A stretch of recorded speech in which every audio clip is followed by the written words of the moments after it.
ಎಲ್ಲರಿಗೂ ನಮಸ್ಕಾರ. ಈಗ ನಾವು ಇತಿಹಾಸದಲ್ಲಿ ಅಧ್ಯಾಯ 9 ನೋಡೋಣ.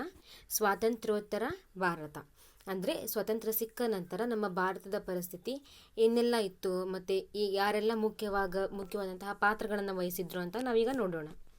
ಈ ಅಧ್ಯಾಯದಲ್ಲಿ ಕೆಳಗಿನ ಅಂಶಗಳನ್ನು ತಿಳಿಯುತ್ತೇವೆ. ಭಾರತ ವಿಭಜನೆಯ ಪರಿಣಾಮಗಳು, ರಾಜ್ಯಗಳ ಪುನರ್ವಿಂಗಡಣೆ, ಸಂಸ್ಥಾನಗಳ ವಿಲೀನೀಕರಣ, ನಿರಾಶ್ರಿತರ ಸಮಸ್ಯೆ, ಸರ್ಕಾರ ರಚನಾ ಸಮಸ್ಯೆ, ಈ ಎಲ್ಲವುಗಳ ಬಗ್ಗೆ ನಾವು ಈ ಅಧ್ಯಾಯದಲ್ಲಿ ನೋಡೋಣ. ಇವಾಗ 1947 ಆಗಸ್ಟ್ 15 ಭಾರತದ ಪಾಲಿಗೆ ಸಂಭ್ರಮದ ಜೊತೆಗೆ ಸಂಕಟದ ಸಂದರ್ಭವೂ ಆಗಿತ್ತು. ಸ್ವಾತಂತ್ರ್ಯವೆಂಬುದು ಅಸಂಖ್ಯಾತ ಹುತಾತ್ಮರ ತ್ಯಾಗ ಮತ್ತು ಬಲಿದಾನಗಳ ಫಲವಾಗಿತ್ತು. ದೇಶ ವಿಭಜನೆಯು ಹೊಸ ಸವಾಲುಗಳನ್ನು ಸೃಷ್ಟಿಸಿತು. ಈ ಸವಾಲುಗಳನ್ನು ಹೊಸ ಸರ್ಕಾರ ಹೇಗೆ ಎದುರಿಸಿತು ಎಂದು ಅರಿಯುವ ಮೊದಲು ಅದು ಸೃಷ್ಟಿಸಿದ ಪರಿಣಾಮಗಳನ್ನು ಅವಲೋಕಿಸಬೇಕು. ನಿಮಗೆಲ್ಲ ಗೊತ್ತೇ ಇದೆ, 1947 ಇಸ್ವಿ ಆಗಸ್ಟ್ 15ನೇ ತಾರೀಕು ನಮಗೆ ಸ್ವಾತಂತ್ರ್ಯ ಸಿಕ್ತು. ಮತ್ತು ಆ ಸ್ವಾತಂತ್ರ್ಯ ಸಿಕ್ಕಿದ್ದು ತುಂಬಾ ಖುಷಿ ಕೊಟ್ಟಿದ್ರೂ ಕೂಡ ಆಗಿನ ಒಂದು ಪರಿಸ್ಥಿತಿ ಅಂದರೆ ಆ ರಾಜಕೀಯದಲ್ಲಿರ್ತಕ್ಕಂತಹ ಗಣ್ಯರಿಗೆ ಆ ಒಂದು ಪರಿಸ್ಥಿತಿ ಏನು ತುಂಬ ಬಿಕ್ಕಟ್ಟಾದ ಸಂದರ್ಭ ಅಥವಾ ಸಂಕಟದ ಸಂದರ್ಭವೂ ಕೂಡ ಆಗಿತ್ತು. ಏಕೆಂದರೆ ಸ್ವಾತಂತ್ರ್ಯ ಏನು ಸಿಕ್ತು ಅದು ನಾವು ಬಹಳಷ್ಟು ಜನ ಹುತಾತ್ಮರು ಏನು ತಮ್ಮ ಜೀವವನ್ನು ತ್ಯಾಗ ಮಾಡಿ ಆ ಒಂದು ಸ್ವಾತಂತ್ರ್ಯ ಅನ್ನೋದು ನಮಗೆ ಸಿಕ್ಕಿತ್ತು. ಆದರೆ ಆ ದೇಶ ಒಂದು ವಿಭಜನೆ ಆದಾಗ ಅಂದರೆ ಈ ನಮ್ಮ ದೇಶದಲ್ಲಿ ಏನು ಅದು ಸ್ವತಂತ್ರ ದೇಶವಂತ ಆದಾಗ ಅಲ್ಲಿ ಒಂದಿಷ್ಟು ಹೊಸ ಸವಾಲುಗಳನ್ನು ಸೃಷ್ಟಿಸಿತು. ಮತ್ತು ಇಂತಹ ಒಂದು ಸವಾಲುಗಳನ್ನು ನಮ್ಮ ಸರ್ಕಾರ ಆಗಿರ್ತಕ್ಕಂತಹ ಒಂದು ಸರ್ಕಾರ ಹೀಗೆಲ್ಲ ಎದುರಿಸಿತು ಅನ್ನುವಂಥದ್ದನ್ನು ನೋಡೋಣ ಇವಾಗ. ಮೊದಲನೆಯದಾಗಿ, ದೇಶ ವಿಭಜನೆಯು ಹೊಸ ಸಂಕಟಗಳನ್ನು ಸೃಷ್ಟಿಸಿತು. ದೇಶವು ಮತೀಯ ಗಲಭೆಗಳ ದಳ್ಳುರಿಯಿಂದ ನಲುಗಿತ್ತು.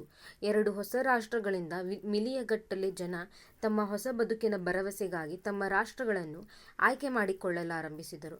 ಭಾರತಕ್ಕೆ ಬಂದ ನಿರಾಶ್ರಿತರಿಗೆ ಊಟ ಮತ್ತು ಅವರಿಗೆ ಬೇಕಾದ ಮೂಲಭೂತ ಅಗತ್ಯಗಳನ್ನು ಪೂರೈಸುವುದೇ ದೊಡ್ಡ ಸಮಸ್ಯೆಯಾಯಿತು. ಪಾಕಿಸ್ತಾನಕ್ಕೆ ಹೋದವರಿಗಿಂತ ಭಾರತಕ್ಕೆ ಬಂದವರ ಸಂಖ್ಯೆ ಗಣನೀಯವಾಗಿತ್ತು. ಮತ್ತು ನೀವು ನೋಡ್ಬೋದು, ದೇಶ ವಿಭಜನೆ ಅಂದರೆ ಏನು ನಿಮಗೆಲ್ಲ ಗೊತ್ತೇ ಆಗಿರುತ್ತೆ. ಏನು ನಮ್ಮ ಭಾರತ ದೇಶದಿಂದ ಪಾಕಿಸ್ತಾನ ದೇಶ ಏನಲ್ಲಿ ವಿಭಜನೆ ಆಯಿತು. ಮತ್ತು ಈ ಒಂದು ದೇಶ ವಿಭಜನೆ ಆದಾಗ ಏನೆಲ್ಲ ಸಮಸ್ಯೆಗಳು ಸೃಷ್ಟಿ ಆಯ್ತಂದರೆ, ಇವಾಗ ಏನು ಅಲ್ಲಿ ಎಷ್ಟೋ ಜನ ಇದ್ದರು, ಇಲ್ಲಿ ಎಷ್ಟೋ ಜನ ಇದ್ದರು. ಅಂದರೆ ಆ ಜನ ನಾವು ಯಾವ ದೇಶಕ್ಕೆ ಹೋಗಬೇಕು ಅಂತ ಹೇಳಿ ಅವರು ಆಯ್ಕೆಯನ್ನು ಮಾಡಲಿಕ್ಕೆ ಸ್ಟಾರ್ಟ್ ಮಾಡಿದರು ಅಂತ. ಅಂದರೆ ನಾವು ನೋಡ್ಬೋದು, ಜನರಲ್ಲಾಗಿ ಎಲ್ಲ ಹೆಂಗೆ ಮಾಡ್ತಾಯಿದ್ರು, ಈಗ ಮುಸ್ಲಿಂ ಸಮುದಾಯಗಳ ಜನರು ಅಂತ ಏನಿದ್ರು ಅವರೆಲ್ಲರೂ ಪಾಕಿಸ್ತಾನಕ್ಕೆ ಹೋಗಬೇಕು ಅಂತ ಆಸೆ ಇರ್ತಿತ್ತು. ಮತ್ತು ಹಿಂದೂಗಳ ಜನರು ಹಿಂದೂಸ್ತಾನದಲ್ಲಿ ಉಳಿಯಬೇಕು ಅಂದರೆ ಭಾರತದಲ್ಲಿ ಉಳಿಬೇಕು ಅಂತೆಲ್ಲ ಆಸೆ ಇತ್ತು. ಹಾಗೆ ಅವರು ತಾವು ಬದುಕಬೇಕು ಅಂತ ಹೇಳಿ ಅವರು ತಮ್ಮ ರಾಷ್ಟ್ರಗಳನ್ನು ಆಯ್ಕೆ ಮಾಡಲಿಕ್ಕೆ ಪ್ರಾರಂಭಿಸಿದರು. ಆದರೆ ಮತ್ತೆ ಈಗ ಪಾಕಿಸ್ತಾನಕ್ಕೆ ಹೋದ ಜನರಿಗಿಂತ ಭಾರತಕ್ಕೆ ಬಂದ ಜನಸಂಖ್ಯೆನೇ ಏನು ಜಾಸ್ತಿ ಆಗಿತ್ತು. ಹೀಗೆ ಬಂದಂತಹ ನಿರಾಶ್ರಿತರಿಗೆಲ್ಲ ಅವ್ರಿಗೆ ಏನು ಆಹಾರ ಮತ್ತು ಅವ್ರಿಗೆ ಇರಲಿಕ್ಕೆ ವಸತಿ ಸೌಲಭ್ಯ ಇವೆಲ್ಲವನ್ನು ಒದಗಿಸೋದೇನು ತುಂಬ ದೊಡ್ಡ ಸಮಸ್ಯೆ ಆಯಿತು. ಯಾಕಂದರೆ ಭಾರತ ಅವಾಗೆಲ್ಲ ಏನು ಶ್ರೀಮಂತ ರಾಷ್ಟ್ರ ಆಗಿದ್ದಿಲ್ಲ, ಅವಾಗೆಲ್ಲ ಕೊಳ್ಳೆ ಹೊಡ್ಕೊಂಡು ಹೋಗಿದ್ರು. ಅಂತಹ ಸಮಯದಲ್ಲಿ ಹೆಚ್ಚಿನ ಜನಸಂಖ್ಯೆ ಇದ್ದಾಗ ಎಲ್ಲರಿಗೂ ಕೂಡ ಅವರು ವಸತಿಯನ್ನು ಕಲ್ಪಿಸಲೇಬೇಕಾಗಿತ್ತು ಮತ್ತು ಅವರಿಗೆ ಆಹಾರವನ್ನು ನೀಡಬೇಕಾಗಿತ್ತು. ಇಂತಹ ಒಂದು ಮೂಲಭೂತ ಅಗತ್ಯಗಳನ್ನು ಪೂರೈಸುವುದು ಆಗಿನ ಸರ್ಕಾರಕ್ಕೇನು ಒಂದು ದೊಡ್ಡವಾದಂತಹ ಸವಾಲಾಗಿತ್ತು ಅಂತ ಹೇಳಬಹುದು. ಇದು ಒಂದೇ ಸಮಸ್ಯೆ. ಆದರೆ ಇನ್ನೂ ಒಂದು ಸಮಸ್ಯೆ ಏನು, ಎರಡನೆಯದಾಗಿ ದೇಶಿ ಸಂಸ್ಥಾನಗಳ ವಿಲೀನೀಕರಣ ಬಹಳ ದೊಡ್ಡ ಸಮಸ್ಯೆಯಾಗಿತ್ತು. ಸುಮಾರು 562 ದೇಶಿ ಸಂಸ್ಥಾನಗಳಲ್ಲಿ ಬಹುತೇಕ ಸಂಸ್ಥಾನಗಳು ಆರಂಭಿಕ ಹಿಂಜರಿಕೆಯೊಂದಿಗೆ ಅನಿವಾರ್ಯವಾಗಿ ಭಾರತದ ಒಕ್ಕೂಟವನ್ನು ಸೇರಲೇಬೇಕಾಯಿತು. ಆದರೆ ಉತ್ತರದಲ್ಲಿ ಕಾಶ್ಮೀರ, ಜುನಾಗಢ ಮತ್ತು ದಕ್ಷಿಣದಲ್ಲಿ ಹೈದರಾಬಾದ್ ಸಂಸ್ಥಾನಗಳು ವಿಲೀನಿ ಪ್ರಕ್ರಿಯೆಗೆ ಸುಲಭವಾಗಿ ಒಳಗಾಗಲಿಲ್ಲ. ಸರ್ದಾರ್ ವಲ್ಲಭಭಾಯಿ ಪಟೇಲರು ಇದನ್ನು ಸವಾಲಾಗಿ ಸ್ವೀಕರಿಸಿ ಯಶಸ್ಸನ್ನು ಪಡೆದರು. ಈ ಮೂಲಕ ದೇಶದ ಆಂತರಿಕ ಸುಭದ್ರತೆಯನ್ನು ಕಾಪಾಡಲಾಯಿತು. ಇದರ ಜೊತೆಗೆ ರಾಷ್ಟ್ರೀಯ ಭಾವೈಕ್ಯತೆಯನ್ನು ಸಾಧಿಸುವ ಹೊಸ ಪ್ರಕ್ರಿಯೆಗೂ ಚಾಲನೆಯನ್ನು ನೀಡಲಾಯಿತು. ಅಂದರೆ ಈಗ ಮೊದಲೇ ಸಮಸ್ಯೆ ಏನು, ದೇಶ ವಿಭಜನೆ ಆದಾಗ ಏನೆಲ್ಲ ಸಮಸ್ಯೆ ಇತ್ತು.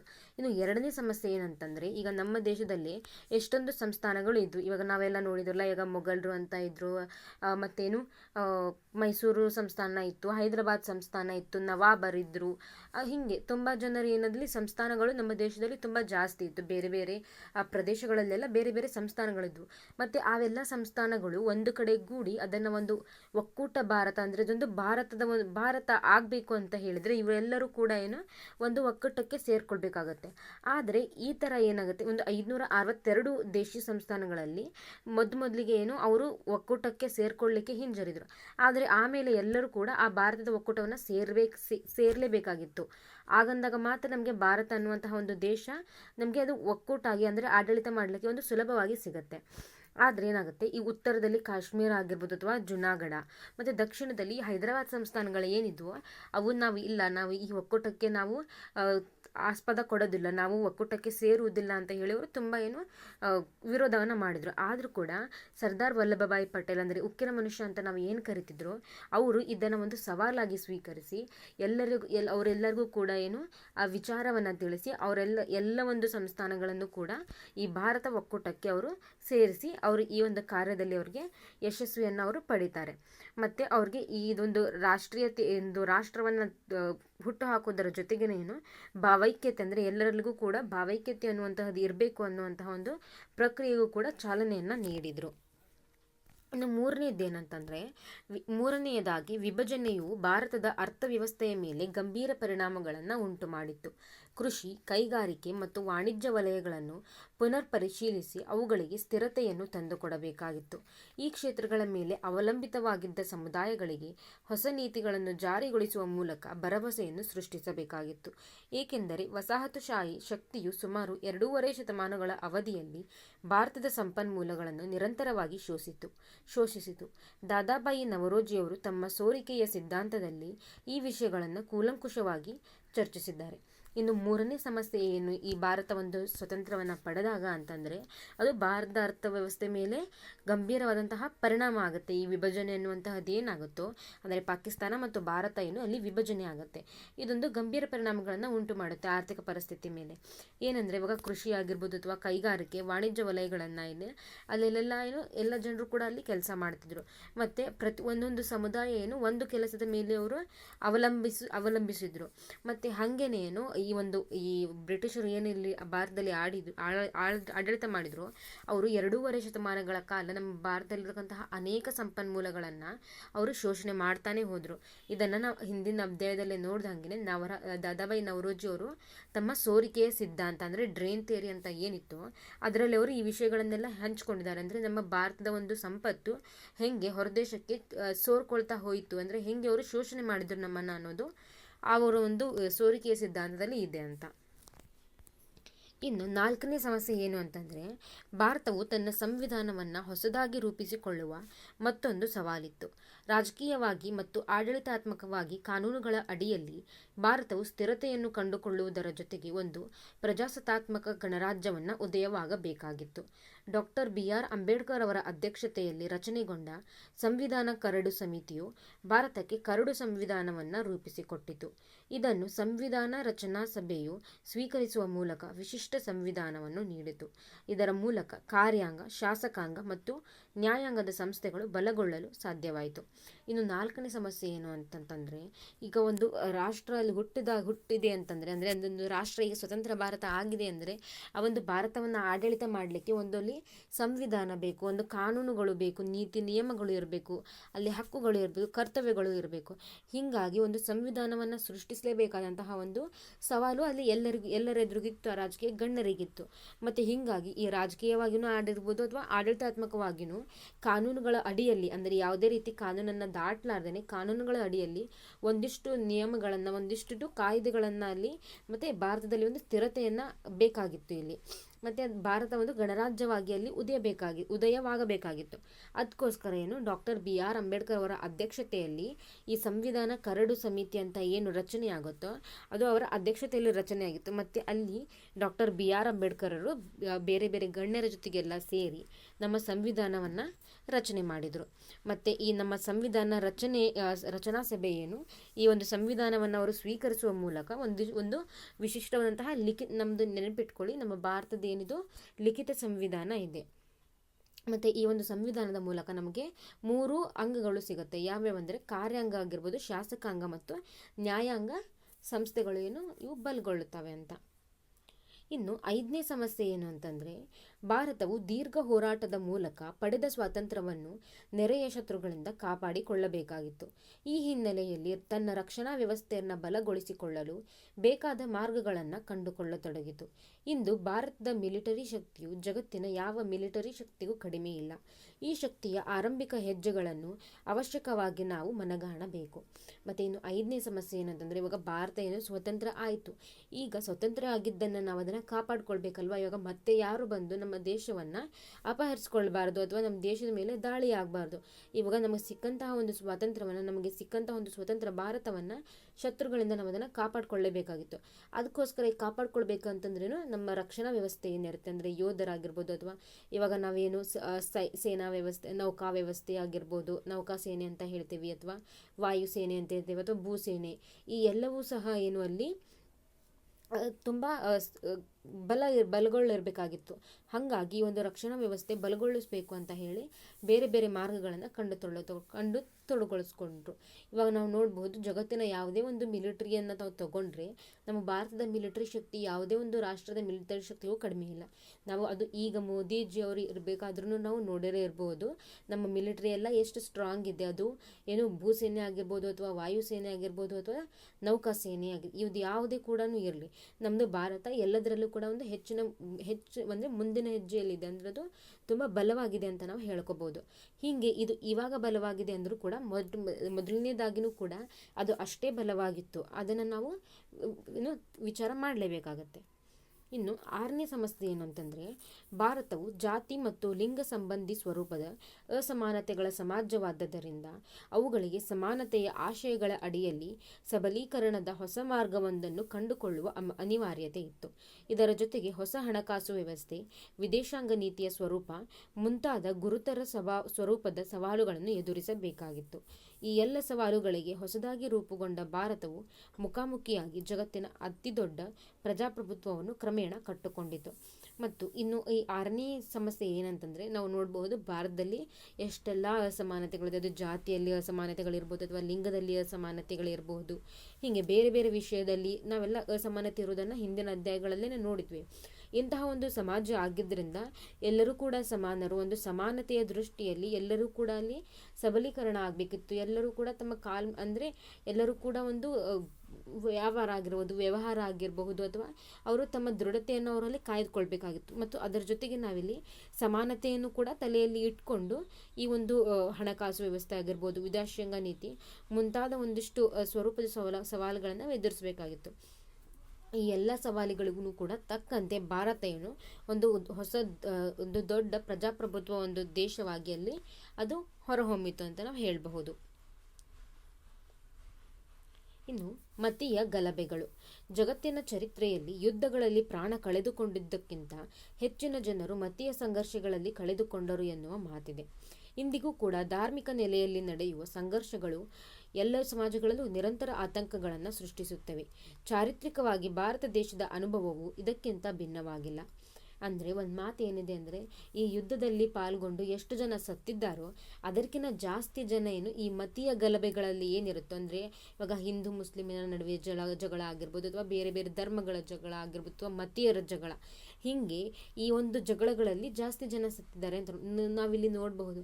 ಏನು ದೇಶಕ್ಕಾಗಿ ಪ್ರಾಣ ಬಿಟ್ಟವರ ಸಂಖ್ಯೆಗಿಂತ ತಮ್ಮಲ್ಲಿ ಅಂದರೆ ತಮ್ಮ ದೇಶದ ಜನರ ಜೊಡನೆ ಹೊಡೆದಾಡಿ ಏನು ಪ್ರಾಣ ಬಿಟ್ಟಂಥವರ ಸಂಖ್ಯೆ ಜಾಸ್ತಿ ಇದೆ ಅಂತೆ.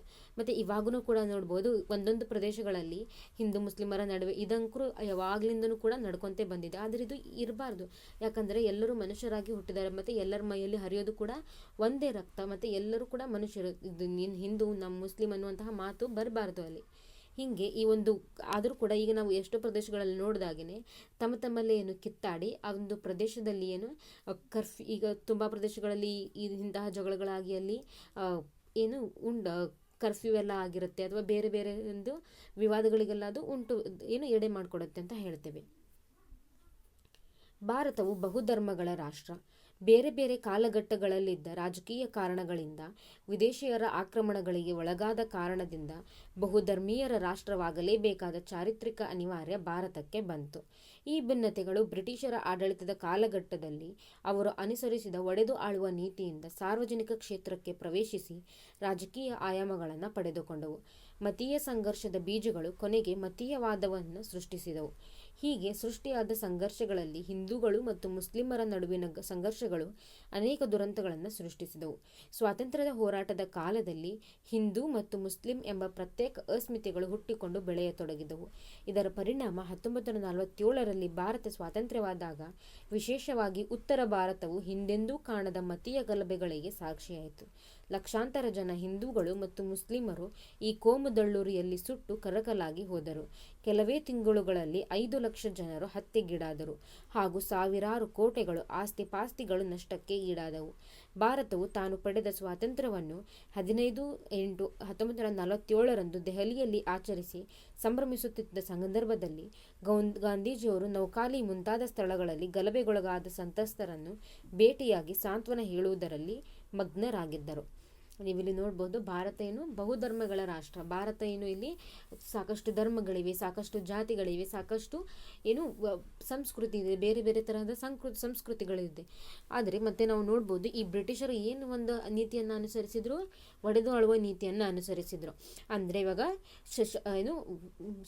ಶತ್ರುವಿನ ಮಿತ್ರ ಏನಾಗಿರ್ತಾನೆ ಅವನು, ಅಂದರೆ ಇವಾಗ ನಮ್ಮ ಏನಂತ ಹೇಳ್ತೀವಲ್ಲ, ಅಂದರೆ ಈಗ ಒಬ್ಬ ನಮಗೆ ಯಾರು ಶತ್ರು ಇರ್ತಾರೋ ಇನ್ನೊಬ್ರು ಕೂಡ ಅವನೇ ಶತ್ರು ಇದ್ನ ಅಂದರೆ ಆ ಒಬ್ಬನು ಏನಾಗ್ತಾನೆ ನಮಗೆ ಮಿತ್ರ ಅಂತ ಹೇಳಿ ಅವ್ರು ಅಂದ್ಕೊಂಡು ಹೀಗೆ ತಮ್ಮಲ್ಲೇ ಈ ಭಾರತದ ರಾಜರಲ್ಲೇ ಏನೋರು ಒಂದು ವೈಷಮ್ಯವನ್ನು ಉಂಟು ಮಾಡಿ ಅವರಲ್ಲಿ ಹೆಂಗೆಲ್ಲ ಒಡೆದೊಳುವ ನೀತಿಯನ್ನು ಅನುಸರಿಸಿದ್ರಂತ ನಾವು ಹಿಂದಿನ ಅಧ್ಯಾಯಗಳಲ್ಲೆಲ್ಲ ನೋಡಿದ್ದೀವಿ.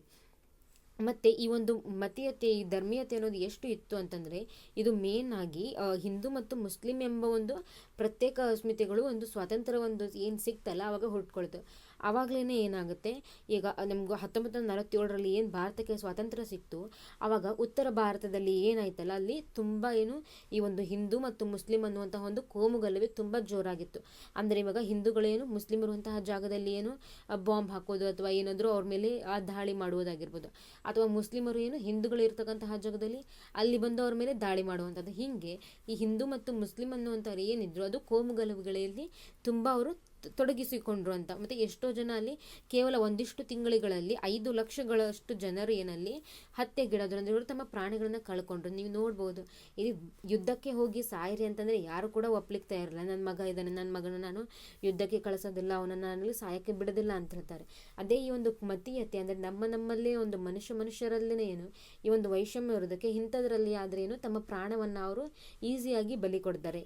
ಇವಾಗ ನಮ್ಮ ಪ್ರದೇಶಗಳಲ್ಲೂ ಕೂಡ ಇಂಥವೆಲ್ಲ ಆಗ್ತಾ ಇದ್ರೆ ದಯವಿಟ್ಟು ಅದನ್ನು ಬುದ್ಧಿ ಹೇಳಿ. ಅದೆಲ್ಲ ಮನುಷ್ಯ ಹುಟ್ಟಿದ ನಂತರ ಜಾತಿ ಹುಟ್ಟಿತ್ತು, ಜಾತಿ ಹುಟ್ಟಿದ ನಂತರ ಮನುಷ್ಯ ಹುಟ್ಟಿದಿಲ್ಲ. ದಯವಿಟ್ಟು ಇದನ್ನು ಅರ್ಥ ಮಾಡ್ಕೊಳ್ಳಿ. ಮತ್ತು ನಾವು ಇನ್ನೂ ಒಂದು ಏನು ನೋಡ್ಬೋದು ಅಂದರೆ, ಈ ಸ್ವಾತಂತ್ರ್ಯ ಏನು ಸಿಕ್ತಲ್ಲ ನಮಗೆ ಆಗಸ್ಟ್ 15, 1947ರಲ್ಲಿ, ಆ ಸ್ವಾತಂತ್ರ್ಯ ಸಿಕ್ಕ ಸಂಭ್ರಮದಲ್ಲಿ ದೆಹಲಿಯಲ್ಲಿ ಎಲ್ಲರೂ ಕೂಡ ಈ ಒಂದು ಸ್ವಾತಂತ್ರ್ಯವನ್ನು ಸಂಭ್ರಮಿಸ್ತಾ ಇದ್ದರೆ, ಗಾಂಧೀಜಿಯವರು ಏನು ಮಾಡ್ತಾ ಇದ್ರು, ಈ ನೌಖಾಲಿ ಅಥವಾ ಬೇರೆ ಬೇರೆ ಸ್ಥಳಗಳಲ್ಲಿ ಈ ಒಂದು ಕೋಮುಗಲಭೆ ಏನಾಗುತ್ತಲ್ಲ ಅಂತಹ ಸ್ಥಳಗಳಲ್ಲಿ ಜನರಿಗೆ ಸಾಂತ್ವನವನ್ನು ಹೇಳ್ತಿದ್ರು. ನೋಡ್ಬೋದು, ಸ್ವಾತಂತ್ರ್ಯ ಸಿಕ್ಕಿದ್ದು ಒಂದು ದೊಡ್ಡ ವಿಷಯ ಆಗಿದ್ದರೆ ಆ ಸ್ವಾತಂತ್ರ್ಯ ಸಿಕ್ಕಿದ್ದನ್ನು ಸಂಭ್ರಮಿಸುವುದು ಬಿಟ್ಟು ನಾನು ಹಿಂದೂ ನೀನು ಮುಸ್ಲಿಂ ಅಂತ ಜಗಳ ಆಡ್ಕೊಂಡು ಕುಂದಿರ್ತಾ ಇದ್ರು ಇವರು. ಅದನ್ನು ಸಮಾಧಾನ ಮಾಡಲಿಕ್ಕೆ ಗಾಂಧೀಜಿಯವರು ಹೋಗಿದ್ರು. ನೋಡ್ಬೋದು ನೀವು ಎಂತಹ ಒಂದು ದುಃಖಕರ ಸಂಗತಿ ಅಂತ. ಸ್ವಾತಂತ್ರ್ಯ ನಂತರ ಭಾರತದ ಮೊದಲ ಪ್ರಧಾನಿಯವರಾದ ಜವಾಹರಲಾಲ್ ನೆಹರು ಅವರಿಗೆ ಇದು ಅತ್ಯಂತ ದೊಡ್ಡ ಸವಾಲಾಗಿತ್ತು. ನೆಹರು ಅವರು ಆದ್ಯತೆಯ ಮೇರೆಗೆ ತಮ್ಮ ಎಲ್ಲ ಆಡಳಿತಾತ್ಮಕ ಮತ್ತು ರಾಜಕೀಯ ಶಕ್ತಿಯನ್ನು ಬಳಸಿ ಕೆಲವೇ ತಿಂಗಳುಗಳಲ್ಲಿ ಕೋಮುಗಲಭೆಯನ್ನು ನಿಯಂತ್ರಣಕ್ಕೆ ತಂದರು. ಕೋಮುದಳ್ಳುರಿಯ ಭಯಾನಕ ದೃಶ್ಯಗಳು ನೆಹರು ಅವರನ್ನು ಜಾತ್ಯತೀತ ರಾಜ್ಯದ ನಿರ್ಮಾಣಕ್ಕೆ ಪ್ರೇರೇಪಿಸಿದವು. ಭಾರತವು ಜಾತ್ಯತೀತ ರಾಷ್ಟ್ರವಾಗಿ ತನ್ನ ಸಂವಿಧಾನಾತ್ಮಕ ಆಶಯಗಳನ್ನು ಅಳವಡಿಸಿಕೊಳ್ಳಲು ಈ ಹಿನ್ನೆಲೆ ಬಹುತೇಕ ಕಾರಣವಾಯಿತು. ಪ್ರತ್ಯೇಕ ರಾಷ್ಟ್ರವಾಗಿ ಪಾಕಿಸ್ತಾನದ ಹುಟ್ಟನ್ನು ಖಾನ್ ಅಬ್ದುಲ್ ಗಫಾರ್ ಖಾನ್, ಮೌಲಾನಾ ಅಬುಲ್ ಕಲಾಂ ಮುಂತಾದವರು ವಿರೋಧಿಸಿದರೂ ಅದನ್ನು ತಡೆಯಲಾಗಲಿಲ್ಲ. ಮತ್ತು ಈ ಒಂದು ಸ್ವಾತಂತ್ರ್ಯ ನಮಗೆ ಸಿಕ್ಕ ನಂತರ ನಮ್ಮ ಭಾರತದ ಮೊಟ್ಟಮೊದಲ ಪ್ರಧಾನಿ ಯಾರಾಗಿದ್ದರು, ಜವಾಹರಲಾಲ್ ನೆಹರು ಆಗಿದ್ದರು. ಮತ್ತು ಅವ್ರಿಗೆ ಈ ಒಂದು ಕೋಮುಗಲಭೆಯನ್ನು ನಿಯಂತ್ರಿಸೋದು ತುಂಬ ದೊಡ್ಡ ಸವಾಲಾಗಿತ್ತು. ಆದರೂ ಕೂಡ ನೆಹರು ಅವರು ತುಂಬ ಪ್ರಭಾವಶಾಲಿ ವ್ಯಕ್ತಿಯಾಗಿದ್ದರು. ಮತ್ತು ಅವ್ರಿಗೆ ಇರ್ತಕ್ಕಂಥ ಒಂದು ರಾಜಕೀಯ ಶಕ್ತಿಯನ್ನು ಅವರು ಬಳಸಿಕೊಂಡು ಈ ಕೋಮುಗಲಭೆಯನ್ನು ನಿಯಂತ್ರಣಕ್ಕೆ ತಗೊಂಬಂದರು. ಆದರೂ ಕೂಡ ಮತ್ತು ನೆಹರು ಅವರು ನಮ್ಮ ದೇಶದಲ್ಲಿ ಈ ಜಾತ್ಯತೀತ ರಾಷ್ಟ್ರ ಅನ್ನುವಂಥದ್ದು ಇರಬಾರ್ದು, ಅದನ್ನು ನಾವು ಅಂತ ಅವರು ಆ ವಿಚಾರವನ್ನು ಇಟ್ಕೊಂಡ್ರು. ಆದರೂ ಕೂಡ ಈ ಪಾಕಿಸ್ತಾನ ಮತ್ತು ಭಾರತ ಅನ್ನುವಂತಹದೊಂದು ವಿಭಜನೆ ಆಗೋದನ್ನು ಕೂಡ ಯಾರು ಕೂಡ ತಪ್ಪಿಸ್ಲಿಕ್ಕೆ ಆಗಲಿಲ್ಲ.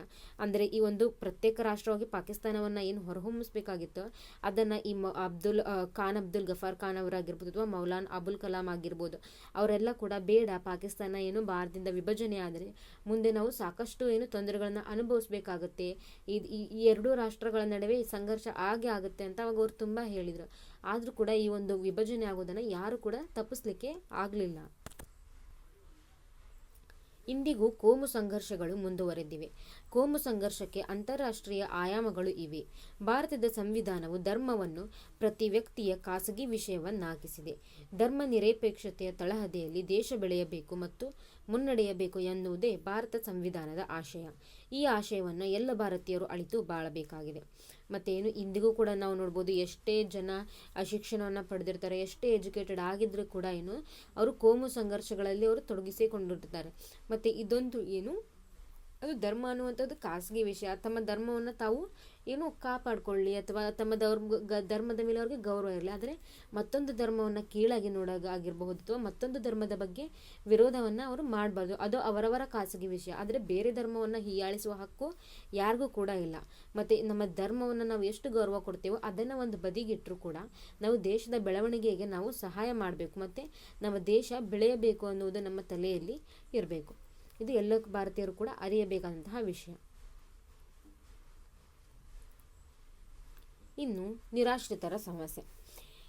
ದೇಶ ವಿಭಜನೆಯ ಕಾಲದಿಂದ ನಿರಾಶ್ರಿತರ ಸಮಸ್ಯೆ ಬಹುದೊಡ್ಡ ಸಮಸ್ಯೆಯಾಗಿ ಪರಿಣಮಿಸಿತು. 1947ರಲ್ಲಿ ಸ್ವಾತಂತ್ರ್ಯ ಬಂದ ಸಂದರ್ಭದಲ್ಲಿ ಅನೇಕ ಮಿಲಿಯನ್ ಜನರು ಭಾರತ ಮತ್ತು ಪಾಕಿಸ್ತಾನದ ನಡುವೆ ತಮ್ಮ ಮುಂದಿನ ಬದುಕನ್ನು ನೆಲೆಯನ್ನು ಕಂಡುಕೊಳ್ಳುವ ಪ್ರಯತ್ನ ಮಾಡಿದರು. ತಮ್ಮ ಹುಟ್ಟಿದ ಬೆಳೆದ ಊರುಗಳನ್ನು ಬಿಟ್ಟು ಅನೇಕರು ತಮ್ಮ ಧರ್ಮೀಯರೇ ಬಹುಸಂಖ್ಯಾತರಿರುವ ದೇಶದ ಕಡೆ ಮುಖ ಮಾಡಿದರು. ಭಾರತಕ್ಕೆ ಬಂದ ನಿರಾಶ್ರಿತರ ಸಂಖ್ಯೆ 6 ಲಕ್ಷ ಮಿಲಿಯನ್. ನಿರಾಶ್ರಿತರ ಸಮಸ್ಯೆಯೇ ಸ್ವಾತಂತ್ರ್ಯೋತ್ತರ ಭಾರತದ ಚರಿತ್ರೆಯಲ್ಲಿ ಗಂಭೀರವಾದ ಸಮಸ್ಯೆಯಾಗಿ ಬೆಳೆಯುತ್ತಾ ಹೋಯಿತು. ಪಶ್ಚಿಮ ಪಾಕಿಸ್ತಾನದಿಂದ ಬಂದ ನಿರಾಶ್ರಿತರ ಸಮಸ್ಯೆಗಳನ್ನು ಬಹುತೇಕ 1951ರ ವೇಳೆಗೆ ಪರಿಹರಿಸಲಾಯಿತು. ಮತ್ತು ನಾವು ನೋಡ್ಬೋದು, ಈ ಪಾಕಿಸ್ತಾನ ಮತ್ತು ಭಾರತ ಅನ್ನುವಂಥದ್ದು ಏನು ಒಂದು ಪ್ರತ್ಯೇಕ ರಾಷ್ಟ್ರಗಳಾಗಿ ಹೊರಹೊಮ್ಮುತ್ತಾವೋ, ಅಂದರೆ ಪಾಕಿಸ್ತಾನವನ್ನು ಭಾರತದಿಂದ ಯಾವಾಗ ಪ್ರತ್ಯೇಕ ಮಾಡಲಾಗುತ್ತೋ ಆಗ ಈ ಒಂದು 1947 ಸ್ವಾತಂತ್ರ್ಯದಲ್ಲಿ ಇಸ್ವಿಯಲ್ಲಿ ನಮ್ಗೆ ಏನು ಸ್ವಾತಂತ್ರ್ಯ ಸಿಗುತ್ತೋ ಆವಾಗ ಜನರು ಏನು ತಮ್ಮ ಆಯ್ಕೆಗಳನ್ನು ಅಂದರೆ ನಾವು ಯಾವ ರಾಷ್ಟ್ರಕ್ಕೆ ಹೋಗಬೇಕು ಅಂತ ಅವರು ಆಯ್ಕೆ ಮಾಡ್ತಾ ಇದ್ರು. ಹೇಗೆ ತಮ್ಮ ಧರ್ಮೀಯದ ಜನರು ಅಥವಾ ತಮ್ಮ ಜಾತಿಯ ಜನರು ಜಾಸ್ತಿ ಯಾವ ರಾಷ್ಟ್ರದಲ್ಲಿದೆಯೋ ಅವರು ಆ ಕಡೆ ಹೋಗಬೇಕು ಅಂತ ಹೇಳಿ. ಅಂದರೆ ಇವಾಗ ಹಿಂದೂಗಳು ಜಾಸ್ತಿ ಯಾರು ಇರ್ತಾರೋ ಅವರು ಭಾರತದಲ್ಲೇ ಉಳಿತೇವೆ, ನಾವು ಇಲ್ಲೇ ಬರ್ತೇವೆ ಅಂತ ಹೇಳಿ ಅಲ್ಲಿದ್ದ ಹಿಂದೂಗಳು ಇಲ್ಲಿ ಬರ್ತಾ ಇದ್ರು. ಅಥವಾ ನಾವು ಇಲ್ಲಿದ್ದ ಮುಸ್ಲಿಮರು ಏನು ನಮ್ಮ ಬಹುಸಂಖ್ಯಾತ ಜನರು ಅಂದರೆ ನಮ್ಮ ಬಹಳಷ್ಟು ಜನ ಮುಸ್ಲಿಮರು ಪಾಕಿಸ್ತಾನದಲ್ಲಿದ್ದಾರೆ, ನಾವು ಅಲ್ಲಿ ಹೋಗಬೇಕು ಅಂತ ಹೇಳಿ ಇವರು ಅಲ್ಲಿಂದ ಅಲ್ಲಿಗೆ ಹೋಗ್ತಾ ಇದ್ರು. ಹಾಗೆ ಏನಾಗ್ತಾ ಇತ್ತು, ಇಲ್ಲಿ ಅವರು ತಮ್ಮ ಆಯ್ಕೆಗಳನ್ನು ಮಾಡಿಕೊಳ್ಳತೊಡಗಿದರು. ಮತ್ತು ಈ ಒಂದು ಸಂದರ್ಭದಲ್ಲಿ ಭಾರತಕ್ಕೆ ಎಷ್ಟು ಜನ ಬಂದರು ಅಂದರೆ 6 ಲಕ್ಷ ಮಿಲಿಯನ್ ಏನು ನಿರಾಶ್ರಿತರು ಭಾರತಕ್ಕೆ ಬಂದಂತಹರು. ಮತ್ತು ಹೀಗೆ 6 ಲಕ್ಷ ಮಿಲಿಯನ್ ಬಂದಾಗ ಆಗ ಭಾರತ ಒಂದು ಬಡ ರಾಷ್ಟ್ರ ಆಗಿತ್ತು. ಮತ್ತು ಆ ಒಂದು ಸಂದರ್ಭದಲ್ಲಿ ಅವರೆಲ್ಲರಿಗೂ ಕೂಡ ಒಂದು ಏನು ಆ ನಿರಾಶ್ರಿತರವರು ಅಂದರೆ ಅವರಿಗೆ ಏನೂ ಆಶ್ರಯ ಇದ್ದಿದ್ದಿಲ್ಲ. ಅವರಿಗೆ ಭಾರತದಲ್ಲಿ ಒಂದು ಆಶ್ರಯವನ್ನು ಕಲ್ಪಿಸ್ಕೊಳ್ಬೇಕು. ಅವರು ಏನು ತಮ್ಮ ದೇಶ ಅಂತ ಅಂದ್ಕೊಂಡು ಇಲ್ಲಿಗೆ ಬಂದಿರ್ತಾರೆ.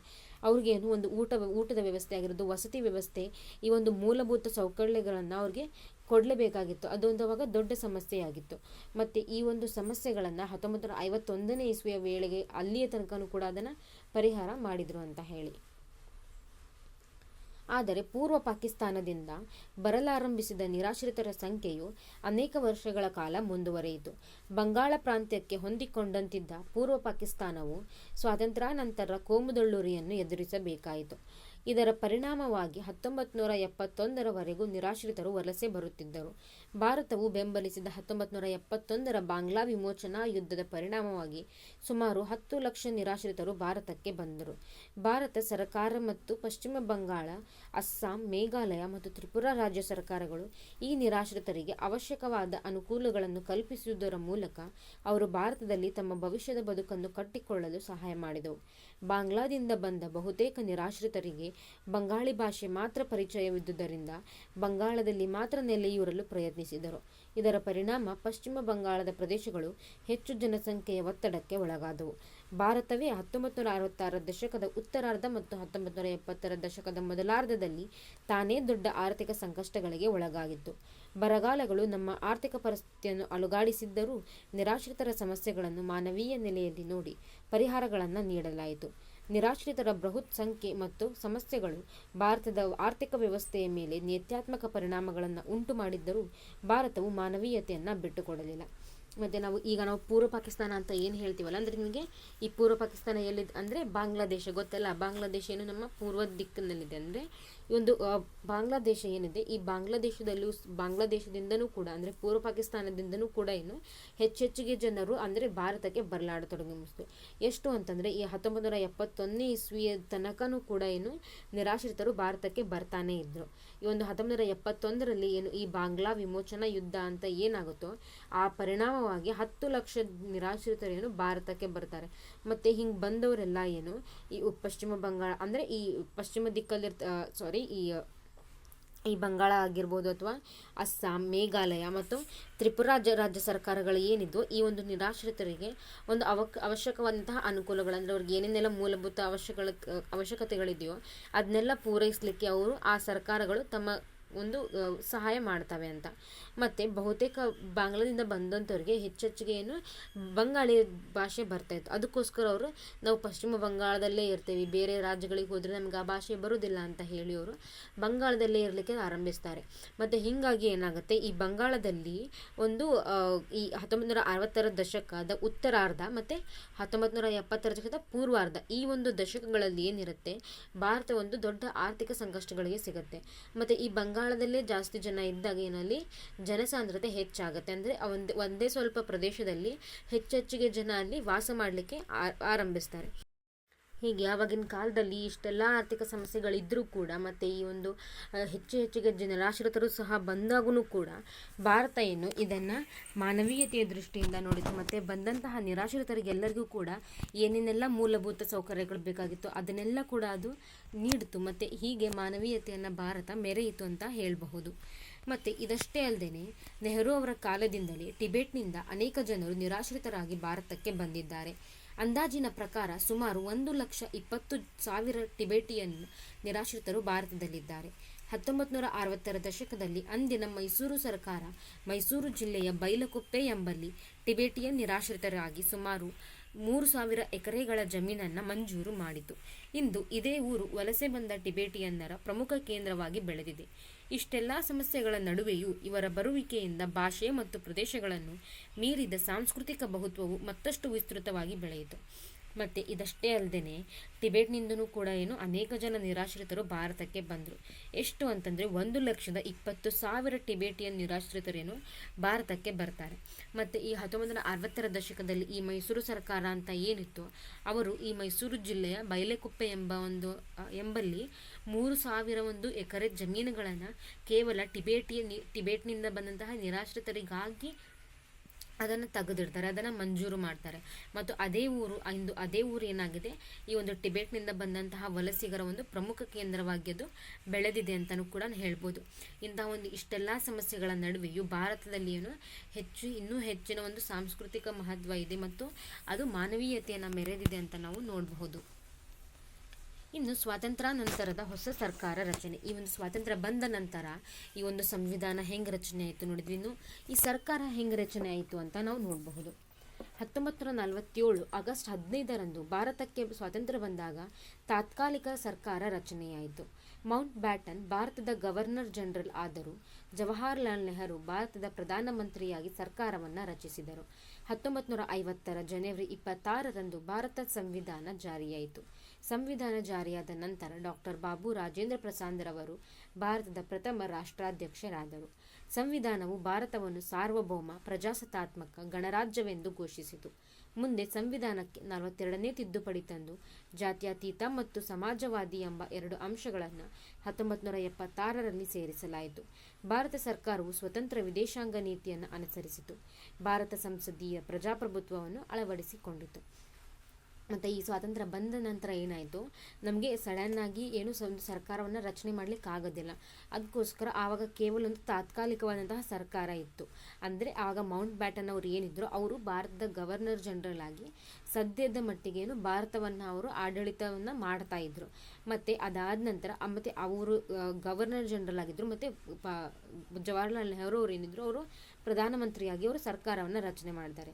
ಇನ್ನು ಈ 1950 ಜನವರಿ 26ರಂದು ಏನು ಒಂದು ಭಾರತ ಸಂವಿಧಾನ ಜಾರಿಗೆ ಬಂತು, ಆವಾಗ ಏನು ಮಾಡ್ಬೋದು, ಆ ಜಾರಿಯಾದ ನಂತರ ಡಾಕ್ಟರ್ ಬಾಬು ರಾಜೇಂದ್ರ ಪ್ರಸಾದ್ ಅವರು ಏನು ಭಾರತದ ಪ್ರಥಮ ರಾಷ್ಟ್ರಾಧ್ಯಕ್ಷರಾದರು. ಅಂದರೆ ರಾಷ್ಟ್ರಾಧ್ಯಕ್ಷ ಅಂದರೆ ಗೊತ್ತಿತ್ತಲ್ಲ, ಇವಾಗ ರಾಷ್ಟ್ರಪತಿ ಅಂತ ನಾವು ಏನು ಹೇಳ್ತೀವಿ ಅಂದರೆ ರಾಷ್ಟ್ರದ ಅಧ್ಯಕ್ಷ ಅವರು ಯಾರಾಗ್ತಾರೆ, ಪ್ರಪ್ರಥಮವಾಗಿ ಬಾಬು ರಾಜೇಂದ್ರ ಪ್ರಸಾದ್ ಅವರು ಆಗ್ತಾರೆ.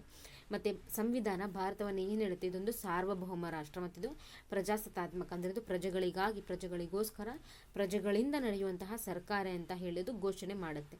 ಮತ್ತು ಈ 42ನೇ ತಿದ್ದುಪಡಿ ಆದ ನಂತರ ಏನಾಗುತ್ತೆ, ಈ ಸಂವಿಧಾನಕ್ಕೆ 42ನೇ ತಿದ್ದುಪಡಿ ಆದ ನಂತರ ಜಾತ್ಯತೀತ ಮತ್ತು ಸಮಾಜವಾದಿ ಎನ್ನುವಂತಹ ಒಂದು 2 ಅಂಶಗಳನ್ನು ಕೂಡ ಈ ಸಂವಿಧಾನಕ್ಕೆ ಸೇರ್ಪಡೆ ಮಾಡ್ತಾರೆ 1976ನೇ ಇಸ್ವಿಯಲ್ಲಿ. ಮತ್ತು ಭಾರತ ಸರ್ಕಾರ ಒಂದೇನು ತನ್ನದೇ ಆದಂತಹ ಒಂದು ವಿದೇಶಾಂಗ ನೀತಿಯನ್ನು ಅನುಸರಿಸುತ್ತೆ. ಅದನ್ನ ನಾವು ಹಿಂದಿನ ಅಧ್ಯಾಯದಲ್ಲೇ ಕೂಡ ನೋಡಿದ್ದೀವಿ. ನಾನು ಹೇಳಿದ್ದೇನಲ್ಲ, ವಿದೇಶಾಂಗ ನೀತಿ ಪಾಠನೇ ಇದೆ, ಅದರಲ್ಲಿ ಹೇಳಿದೆ. ಮತ್ತು ಭಾರತ ಏನು ಸಂಸದೀಯ ಪ್ರಜಾಪ್ರಭುತ್ವವನ್ನು ಅದು ಅಳವಡಿಕೆ ಮಾಡಿಕೊಳ್ಳುತ್ತೆ. ದೇಶೀಯ ಸಂಸ್ಥಾನಗಳ ವಿಲೀನೀಕರಣ.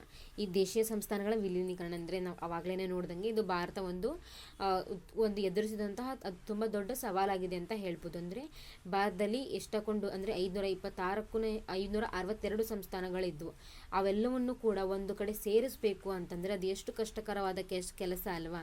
ಯಾಕಂದರೆ ಏನು, ತಮ್ಮದೇ ಈಗ ಎಷ್ಟೋ ಸಂಸ್ಥಾನಗಳು ಒಬ್ಬರನ್ನ ಕಂಡ್ರೆ ಒಬ್ರಿಗೆ ಆಗ್ತಿರಲಿಲ್ಲ. ಅವರೆಲ್ಲರೂ ಕೂಡ ಒಂದೇ ಒಕ್ಕೂಟಕ್ಕೆ ಸೇರಲಿಕ್ಕೆ ತುಂಬ ವಿರೋಧಗಳು ಕೂಡ ವ್ಯಕ್ತವಾಗಿದ್ವು. ಅದನ್ನು ಸರ್ದಾರ್ ವಲ್ಲಭಭಾಯಿ ಪಟೇಲ್ ಅವರು ತುಂಬ ಚಾಣಾಕ್ಷತೆಯಿಂದ ಮಾಡಿದರು ಅಂತ ನಾವು ಆವಾಗಲೇ ನೋಡಿದ್ವಿ. ಇವಾಗ ಅದ್ರ ಬಗ್ಗೆ ತುಂಬ ಡೀಟೇಲ್ ಆಗಿ ನೋಡೋಣ. ಬ್ರಿಟಿಷರು ಭಾರತ ಬಿಟ್ಟು ಹೋಗುವಾಗ ದೇಶದಲ್ಲಿ 562 ಸಂಸ್ಥಾನಗಳಿದ್ದವು. ಬ್ರಿಟಿಷರು ದೇಶ ವಿಭಜನೆಯನ್ನು ಮಾಡಿದ್ದರ ಜೊತೆಯಲ್ಲೇ ಈ ಸಂಸ್ಥಾನಗಳ ಮುಂದೆ 3 ಅವಕಾಶಗಳನ್ನು ತೆರೆದಿಟ್ಟರು. ಒಂದು, ಭಾರತ ಒಕ್ಕೂಟಕ್ಕೆ ಸೇರಬಹುದು. ಎರಡನೆಯದು ಭಾರತಕ್ಕೆ ಸೇರಬಹುದು. ಮೂರನೆಯದು ಯಾವುದೇ ದೇಶಕ್ಕೂ ಸೇರ್ಪಡೆಯಾಗದೆ ಸ್ವತಂತ್ರರಾಗಿರಬಹುದಾಗಿತ್ತು. ಈ ಹಿನ್ನೆಲೆಯಲ್ಲಿ 1947ರ ವಿಲೀನ ಕಾಯ್ದೆಯ ಪ್ರಕಾರ ಭಾರತ ಸರ್ಕಾರ ಎಲ್ಲ ದೇಶೀಯ ಸಂಸ್ಥಾನಗಳನ್ನು ಭಾರತ ಒಕ್ಕೂಟಕ್ಕೆ ಸೇರಿಸಿಕೊಳ್ಳಲು ಆಹ್ವಾನ ನೀಡಿತು. ಈ ರೀತಿ ವಿಲೀನಗೊಂಡವರಿಗೆ ಪ್ರತಿಯಾಗಿ ರಾಜ್ಯಾದ್ಯಯವನ್ನು ಆಧರಿಸಿ ರಾಜಧನವನ್ನು ನಿಗದಿಪಡಿಸಿತು. ಜೊತೆಗೆ ಕೆಲವೊಂದು ಸವಲತ್ತು ಮತ್ತು ಸ್ಥಾನಮಾನಗಳನ್ನು ಸಹ ಇವರಿಗೆ ನೀಡಲಾಯಿತು. ಮುಂದೆ 1971ರಲ್ಲಿ ಈ ರಾಜಧನ ಮತ್ತು ಇತರ ಸ್ಥಾನಮಾನಗಳನ್ನು ಸರ್ಕಾರ ರದ್ದುಗೊಳಿಸಿತು. ಸಂಸ್ಥಾನಗಳು ವಿಲೀನಗೊಳ್ಳುವ ಪ್ರಕ್ರಿಯೆಯಲ್ಲಿ ಜುನಾಗಢ್, ಹೈದರಾಬಾದ್ ಮತ್ತು ಜಮ್ಮು ಕಾಶ್ಮೀರ ಈ 3 ಸಂಸ್ಥಾನಗಳು ತೀವ್ರ ಪ್ರತಿರೋಧವನ್ನು ತೋರಿದವು. ಉಕ್ಕಿನ ಮನುಷ್ಯ ಎಂದು ಖ್ಯಾತಿಯಾಗಿದ್ದ ಭಾರತದ ಪ್ರಥಮ ಗೃಹ ಮಂತ್ರಿ ವಲ್ಲಭಭಾಯಿ ಪಟೇಲರ ನೇತೃತ್ವದಲ್ಲಿ ಭಾರತದ ದೇಶೀಯ ಸಂಸ್ಥಾನಗಳನ್ನು ವಿಲೀನಗೊಳಿಸುವ ಕಾರ್ಯಭಾರವನ್ನು ಯಶಸ್ವಿಯಾಗಿ ನಿರ್ವಹಿಸಲಾಯಿತು. ಮತ್ತು ಈ ಬ್ರಿಟಿಷರು ಏನು ಒಡೆದಾಳುವ ನೀತಿಯನ್ನು ಅನುಸರಿಸಿದ್ರು, ಅವಾಗೆಲ್ಲ ಏನು ತುಂಬ ಸಂಸ್ಥಾನಗಳು ಕೂಡ ಇದ್ವು. ಮತ್ತು ಇವರ ಒಂದು ಒಡೆದಾಳುವ ನೀತಿಯಿಂದ ಹೊಸ ಸಂಸ್ಥಾನಗಳು ಕೂಡ ಹುಟ್ಕೊಂಡಿದ್ವು ಅಂತ ಹೇಳಿದ್ರು ಆಶ್ಚರ್ಯ ಇಲ್ಲ. ಹೀಗೆ ಇವರು ಬಿಟ್ಟು ಹೋಗುವಾಗ ಒಟ್ಟಿನಲ್ಲಿ 562 ಸಂಸ್ಥಾನಗಳಿದ್ವು ನಮ್ಮ ಭಾರತದಲ್ಲಿ. ಮತ್ತು ಈ ಒಂದು ಹೋಗುವಾಗ ಅವರಿಗೆ 3 ಅವಕಾಶಗಳನ್ನು ಇಟ್ಟರು. ಏನು, ಈ ಸಂಸ್ಥಾನಗಳು ಒಂದು ಪಾಕಿಸ್ತಾನಕ್ಕೆ ಸೇರಬಹುದು, ಅಥವಾ ಈ ಒಂದು ಭಾರತದ ಒಕ್ಕೂಟಕ್ಕೆ ಸೇರಬಹುದು, ಅಥವಾ ಅದೊಂದು ಸ್ವತಂತ್ರ ಒಂದು ರಾಷ್ಟ್ರವಾಗಿ ಅಥವಾ ಸ್ವತಂತ್ರ ಒಂದು ಸಂಸ್ಥಾನವಾಗಿ ಅದು ಇರಬಹುದಾಗಿತ್ತು. ಆದರೆ ಭಾರತ ಒಕ್ಕೂಟ ಏನು ಮಾಡುತ್ತೆ, ಈ ಎಲ್ಲ ಸಂಸ್ಥಾನಗಳನ್ನು ಕೂಡ ನಾವು ನಮ್ಮ ಭಾರತ ಒಕ್ಕೂಟಕ್ಕೆ ಈಗ ಎಲ್ಲ ಒಂದು ಆಡಳಿತ ಒಂದ ಕೈಯಲ್ಲಿ ಅಥವಾ ಒಂದೇ ಒಂದು ರಾಷ್ಟ್ರಕ್ಕೆ ಸಂಬಂಧಪಟ್ಟರೆ ಆಗ ಆಡಳಿತನೂ ಏನು ಈಸಿ ಆಗಿರುತ್ತೆ. ಮತ್ತು ಎಲ್ಲರಿಗೂ ಕೂಡ ಅಷ್ಟೇ ಅವಕಾಶಗಳನ್ನು ನೀಡಬಹುದು, ಮತ್ತು ಎಲ್ಲ ಸಂಪನ್ಮೂಲಗಳನ್ನು ಸಹ ಸರಿಯಾಗಿ ಅವರು ಬಳಸ್ಕೊಳ್ಬಹುದಾಗಿತ್ತು. ಈ ಒಂದು ನಿಟ್ಟಿನಲ್ಲಿ ಏನು ಅವರು ಎಲ್ಲ ಒಂದು ಸಂಸ್ಥಾನಗಳನ್ನು ಭಾರತಕ್ಕೆ ಒಕ್ಕೂಟಕ್ಕೆ ಸೇರಿಸ್ಕೊಳ್ಬೇಕು ಅಂತ ಹೇಳಿ ತುಂಬ ಪ್ರಯತ್ನ ಪಡ್ತಾರೆ. ಮತ್ತು ಹೀಗಾಗಿ ಮತ್ತು ಅವಾಗ ಆ ಒಂದು ಭಾರತ ಒಕ್ಕೂಟಕ್ಕೆ ಸೇರಿದ್ರೆ ಅವ್ರಿಗೆ ಇಂತಿಷ್ಟು ಹಣ ಮತ್ತು ಇಂತಿಷ್ಟು ಅವಕಾಶಗಳನ್ನು ಕೊಡ್ತೀವಿ ಅಂತ ಕೂಡ ಹೇಳಿದರು. ಆದರೆ ಈ ಒಂದು 1971ನೇ ಇಸ್ವಿಯಲ್ಲಿ ಈ ರಾಜಧನವನ್ನು ಅಲ್ಲಿ ರದ್ದುಗೊಳಿಸಿತು ಸರ್ಕಾರ. ಅದನ್ನು ಸರ್ಕಾರ ರದ್ದುಗೊಳಿಸಿತು. ಮತ್ತು ಈ ಒಂದು 1947ರ ವಿಲೀನ ಕಾಯ್ದೆಯ ಪ್ರಕಾರ ಏನು ಎಲ್ಲ ರಾಷ್ಟ್ರಗಳನ್ನು ಅಂದರೆ ಎಲ್ಲ ಸಂಸ್ಥಾನಗಳನ್ನು ಕೂಡ ಭಾರತ ಒಕ್ಕೂಟಕ್ಕೆ ಸೇರಿಸ್ಕೊಳ್ಳಿಕ್ಕೆ ಅವರು ಪ್ರಯತ್ನ ಮಾಡ್ತಾರೆ. ಮತ್ತು ಆ ನಂತರ ಏನು ಈ ಎಲ್ಲ ಸಂಸ್ಥಾನಗಳು ಕೂಡ ಭಾರತ ಒಕ್ಕೂಟಕ್ಕೆ ಸೇರಿಕೊಳ್ಳುತ್ತೆ. ಆದರೆ ಈ ಒಂದು ಕಾಶ್ಮೀರ, ಜುನಾಗಢ್ ಮತ್ತು ಹೈದರಾಬಾದ್ ಸಂಸ್ಥಾನಗಳನ್ನು ತೀವ್ರ ಪ್ರತಿರೋಧವನ್ನಲ್ಲಿ ವ್ಯಕ್ತ ಮಾಡಿದ್ರು ಅಂತ ನಾವು ನೋಡಬಹುದು. ಆವಾಗಲೇ ನೋಡಿದ್ವಿ ಇಲ್ಲೂ ಕೂಡ. ಆದರೆ ಈ ಒಂದು ಅವರು ವಿರೋಧ ವ್ಯಕ್ತ ಮಾಡಿದ್ರು ಕೂಡ ಈ ಉಕ್ಕಿನ ಮನುಷ್ಯ ಅಂತ ಎನಿಸ್ಕೊಂಡಂತಹ ಭಾರತದ ಪ್ರಥಮ ಗೃಹ ಮಂತ್ರಿ ಮಂತ್ರಿಯಾದಂತಹ ಸರ್ದಾರ್ ವಲ್ಲಭಭಾಯಿ ಪಟೇಲ್ ಅವರು ಏನು ಮಾಡ್ತಾರೆ, ತಮ್ಮ ಚಾಣಾಕ್ಷತೆಯಿಂದ ಏನು ಮಾಡ್ತಾರೆ, ಈ ಎಲ್ಲ ದೇಶೀಯ ಸಂಸ್ಥಾನಗಳನ್ನು ಭಾರತಕ್ಕೆ ಒಕ್ಕೂಟಕ್ಕೆ ಸೇರಿಸಿಕೊಳ್ಳುವಂತಹ ಒಂದು ಕಾರ್ಯವನ್ನು ಅವರು ಯಶಸ್ವಿಯಾಗಿ ಮುಗಿಸ್ತಾರೆ ಅಂತ ಹೇಳಬಹುದು. ಇನ್ನು ಈ ಹೈದರಾಬಾದ್ ಸಂಸ್ಥಾನ ಬಗ್ಗೆ ನೋಡೋಣ. ಈ ಸಂಸ್ಥಾನವು ನಿಜಾಮನ ಅಧೀನದಲ್ಲಿತ್ತು. ಈತನು ಸ್ವತಂತ್ರವಾಗುಳಿಯುವ ಉದ್ದೇಶದಿಂದ ಭಾರತಕ್ಕೆ ಸೇರಲು ನಿರಾಕರಿಸಿದನು.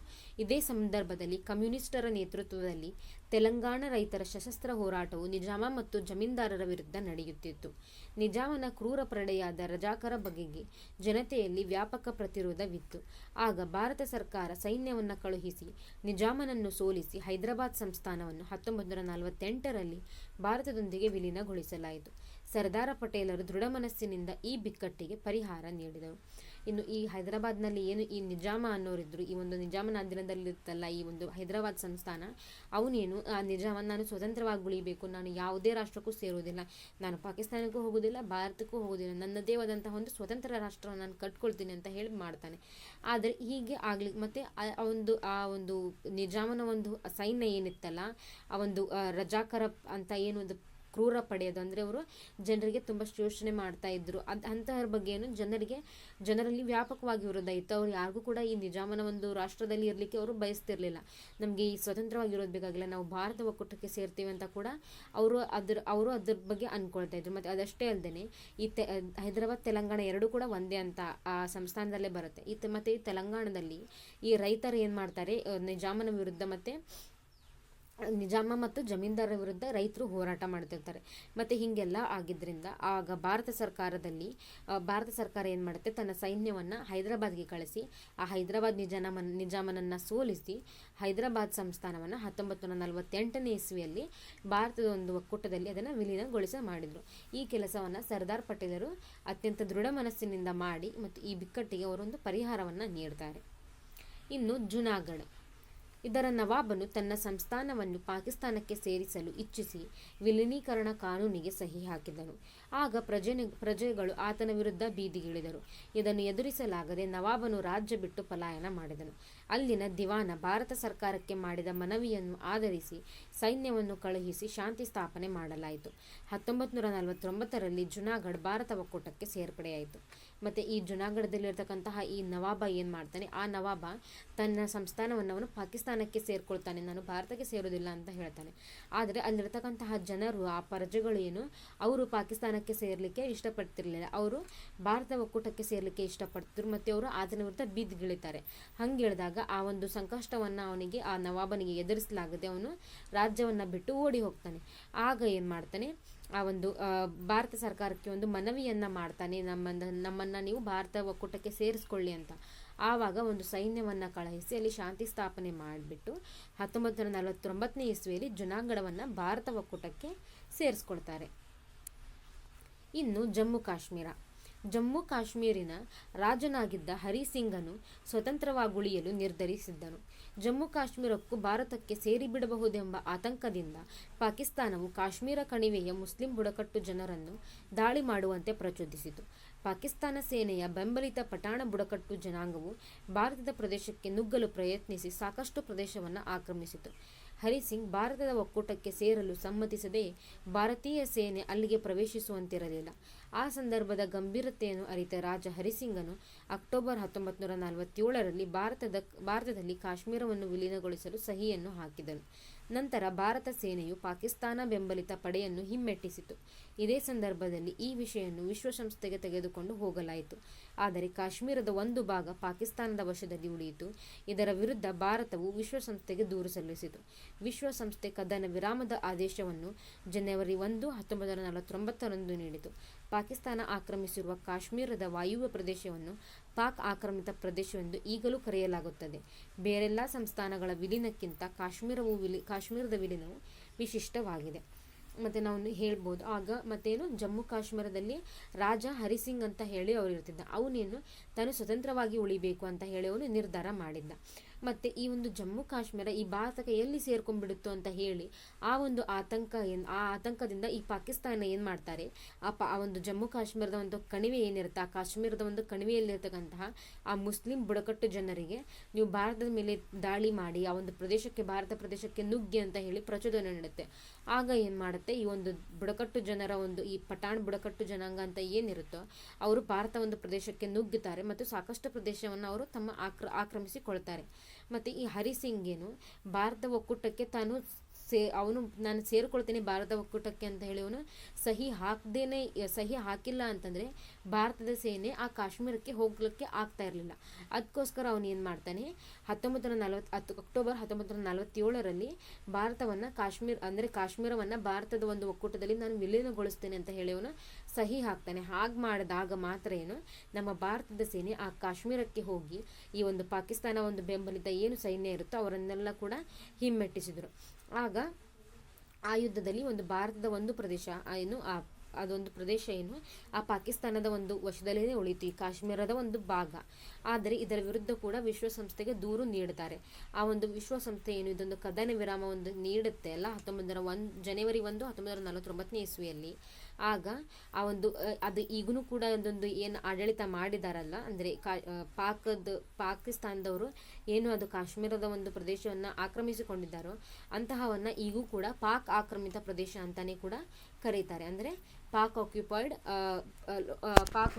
ಏರಿಯಾ ಅಂತ ಹೇಳಿನೇ ಕೂಡ ಅಲ್ಲಿ ಕರೀತಾರೆ. ಪಾಂಡಿಚೇರಿ. ಸ್ವಾತಂತ್ರ್ಯದ ನಂತರದಲ್ಲಿ ಫ್ರೆಂಚರು ತಮ್ಮ ವಸಾಹತುಗಳಾದ ಪಾಂಡಿಚೇರಿ, ಕರೈಕಲ್, ಮಾಹೆ ಮತ್ತು ಚಂದ್ರಾನಗರಗಳ ಮೇಲಿನ ಹಿಡಿತವನ್ನು ಮುಂದುವರಿಸಿದ್ದರು. ಇವು ಭಾರತಕ್ಕೆ ಸೇರಬೇಕೆಂದು ಕಾಂಗ್ರೆಸ್, ಕಮ್ಯುನಿಸ್ಟ್ ಮತ್ತು ಇತರ ಸಂಘಟನೆಗಳ ನೇತೃತ್ವದಲ್ಲಿ ನಡೆದ ಹೋರಾಟದ ಫಲವಾಗಿ 1954ರಲ್ಲಿ ಈ ಪ್ರದೇಶಗಳು ಭಾರತಕ್ಕೆ ಸೇರ್ಪಡೆಗೊಂಡವು. 1963ರಲ್ಲಿ ಪಾಂಡಿಚೇರಿಯು ಭಾರತದ ಕೇಂದ್ರಾಡಳಿತ ಪ್ರದೇಶವಾಯಿತು. ಮತ್ತು ಇನ್ನು ಈ ಎಲ್ಲ ಸ್ವಾತಂತ್ರ್ಯ ಸಿಕ್ಕ ನಂತರನೂ ಕೂಡ ಈ ಫ್ರೆಂಚರು ಭಾರತವನ್ನು ಬಿಟ್ಟು ಹೋಗಿರಲಿಲ್ಲ. ಅಂದರೆ ಅವರು ಆ ಒಂದು ಫ್ರೆಂಚರ ಏನು ಈ ವಸಾಹತುಗಳಾಗಿದ್ವಲ್ಲ, ಪಾಂಡಿಚೇರಿ ಆಗಿರ್ಬೋದು, ಕರೈಕಲ್, ಮಾಹೆ, ಚಂದ್ರನಗರ, ಇವುಗಳೆಲ್ಲ ಮೇಲೂ ಕೂಡ ಅವರು ತಮ್ಮ ಆಡಳಿತವನ್ನು ನಡೆಸ್ತಾನೆ ಇದ್ದರು. ಮತ್ತು ಇವೆಲ್ಲವೂ ಕೂಡ ಭಾರತಕ್ಕೆ ಸೇರಬೇಕು ಅಂತ ಹೇಳಿ ಕಾಂಗ್ರೆಸ್ ಪಕ್ಷ ಆಗಿರ್ಬೋದು, ಕಮ್ಯುನಿಸ್ಟ್, ಇತರ ಒಂದು ಸಂಘಟನೆಗಳ ವಿರುದ್ಧ ಅವರ ಜೊತೆಗೆ ಅವರ ಒಂದು ನೇತೃತ್ವದಲ್ಲಿ ಒಂದು ಹೋರಾಟ ನಡೆಯುತ್ತೆ. ಅದರ ಫಲವಾಗಿ 1954ರಲ್ಲಿ ಈ ಎಲ್ಲ ಪ್ರದೇಶಗಳು ಕೂಡ ಭಾರತಕ್ಕೆ ಸೇರ್ಪಡೆಗೊಳ್ತವೆ. ಮತ್ತು 1963ನೇ ಇಸ್ವಿಯಲ್ಲಿ ಪಾಂಡಿಚೇರಿ ಏನಾಗುತ್ತೆ, ಭಾರತದ ಕೇಂದ್ರಾಡಳಿತ ಪ್ರದೇಶ ಆಗುತ್ತೆ. ಇನ್ನು ಗೋವಾ. ಪೋರ್ಚುಗೀಸರ ವಸಾಹತುವಾಗಿ ಮುಂದುವರಿದ ಗೋವಾವನ್ನು ಭಾರತಕ್ಕೆ ಸೇರಿಸಬೇಕೆಂದು ನಿರಂತರವಾಗಿ ಚಳುವಳಿ ನಡೆಯಿತು. ಗೋವಾವನ್ನು ತೆರವುಗೊಳಿಸಬೇಕೆಂದು ಆದೇಶ ನೀಡಿದರೂ ಬಗ್ಗದ ಪೋರ್ಚುಗೀಸರು ಆಫ್ರಿಕಾ ಮತ್ತು ಯುರೋಪಿನಿಂದ ಹೆಚ್ಚಿನ ಸೈನ್ಯವನ್ನು ತರಿಸಿಕೊಂಡು ಚಳವಳಿಯನ್ನು ದಮನ ಮಾಡಿ ಅಧಿಕಾರವನ್ನು ಬಲಪಡಿಸಿಕೊಳ್ಳಲು ಪ್ರಯತ್ನಿಸಿದರು. 1955ರಲ್ಲಿ ಭಾರತದ ವಿವಿಧ ಭಾಗಗಳಿಂದ ಸತ್ಯಾಗ್ರಹಿಗಳು ಬಂದು ಗೋವಾದಿಂದ ವಸಾಹತುಶಾಹಿಗಳು ತೊಲಗಬೇಕೆಂದು ವಿಮೋಚನಾ ಹೋರಾಟ ಪ್ರಾರಂಭಿಸಿದರು. 1961ರಲ್ಲಿ ಭಾರತದ ಸೈನ್ಯ ಮಧ್ಯಪ್ರದೇಶಿಸಿ ಗೋವಾವನ್ನು ವಶಪಡಿಸಿಕೊಂಡಿತು. 1987ರವರೆಗೂ ಕೇಂದ್ರಾಡಳಿತ ಪ್ರದೇಶವಾಗಿದ್ದ ಗೋವಾ ನಂತರ ರಾಜ್ಯವಾಯಿತು. ಮತ್ತು ಈ ಗೋವಾ ಏನಿತ್ತಲ್ಲ, ಅಂದರೆ ಗೋವಾದಲ್ಲಿ ಈಗ ಹೆಂಗೆ ಈ ಒಂದು ಪಾಂಡಿಚೇರಿಯಲ್ಲಿ ಫ್ರೆಂಚರು ಏನು ಬಿಟ್ಟು ಹೋಗ್ತಿರಲಿಲ್ಲ, ಹಾಗೇನೆ ಈ ಗೋವಾದಲ್ಲಿ ಪೋರ್ಚುಗೀಸರು ಬಿಟ್ಟು ಹೋಗ್ತಾ ಇರಲಿಲ್ಲ. ಅಂದರೆ ಈ ಗೋವಾವನ್ನು ಭಾರತಕ್ಕೆ ಸೇರಿಸಿ ಅಂತ ಹೇಳ್ತಾ ತುಂಬ ಚಳುವಳಿಗಳು ಕೂಡ ನಡೆದು ಆದರೂ ಕೂಡ ಪೋರ್ಚುಗೀಸರು ಅದನ್ನು ಬಿಟ್ಟು ಹೋಗ್ತಾ ಇರಲಿಲ್ಲ. ಅವರು ಹೆಚ್ಚಿನ ಸಂಖ್ಯೆಯಲ್ಲಿ ಆಫ್ರಿಕಾ ಅಥವಾ ಯುರೋಪಿನಿಂದ ಇನ್ನೂ ಹೆಚ್ಚಿನ ಸಂಖ್ಯೆಯಲ್ಲಿ ಜನರನ್ನು ಕರೆಸ್ಕೊಂಡು, ಅಂದರೆ ಸೈನ್ಯವನ್ನು ಕರೆಸ್ಕೊಳ್ತಾರೆ ಮತ್ತು ಚಳುವಳಿಯನ್ನು ಅವರು ದಮನ ಮಾಡ್ತಾರೆ.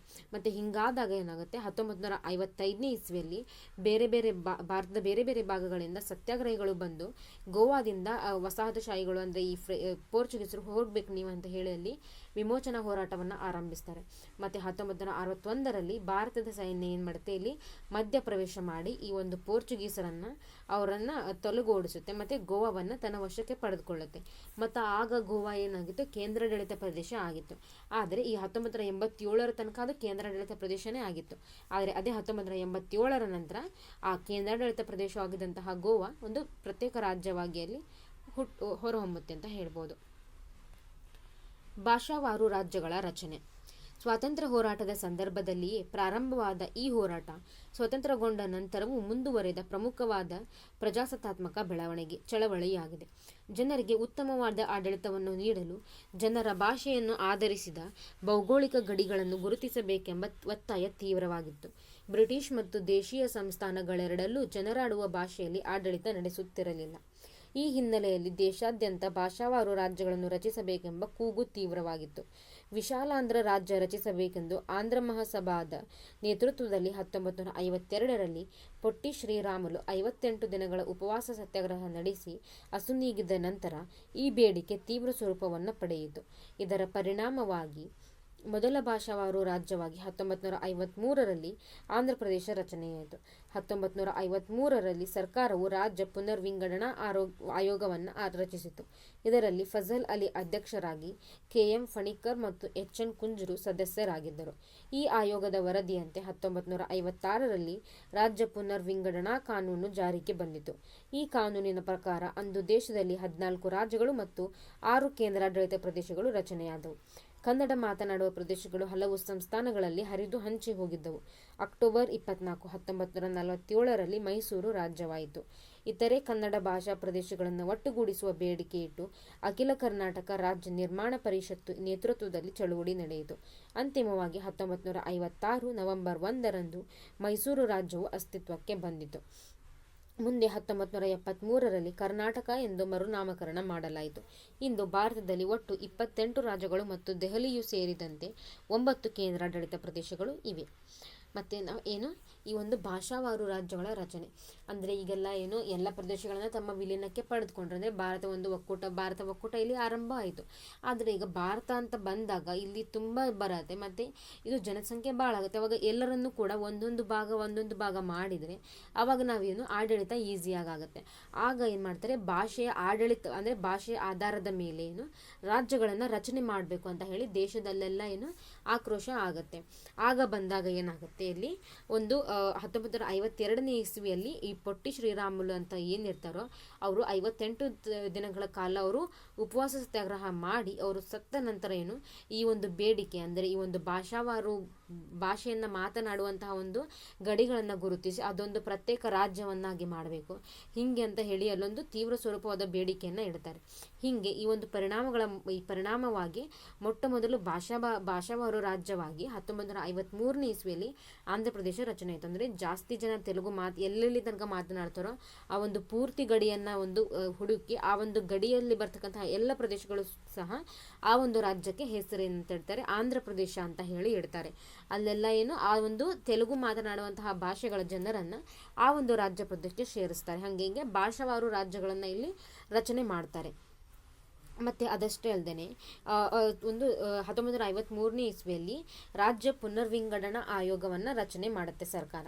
ಇದರಲ್ಲಿ ಫಜಲ್ ಅಲಿ ಅಧ್ಯಕ್ಷರಾಗಿ ಕೆ.ಎಂ. ಫಣಿಕ್ಕರ್ ಮತ್ತು ಎಚ್.ಎನ್. ಕುಂಜರು ಸದಸ್ಯರಾಗಿ ಇರ್ತಾರೆ. ಈ ಆಯೋಗದ ವರದಿಯಂತೆ 1956ನೇ ಇಸ್ವಿಯಲ್ಲಿ ರಾಜ್ಯ ಪುನರ್ವಿಂಗಡಣಾ ಕಾನೂನು ಜಾರಿಗೆ ಬರುತ್ತೆ.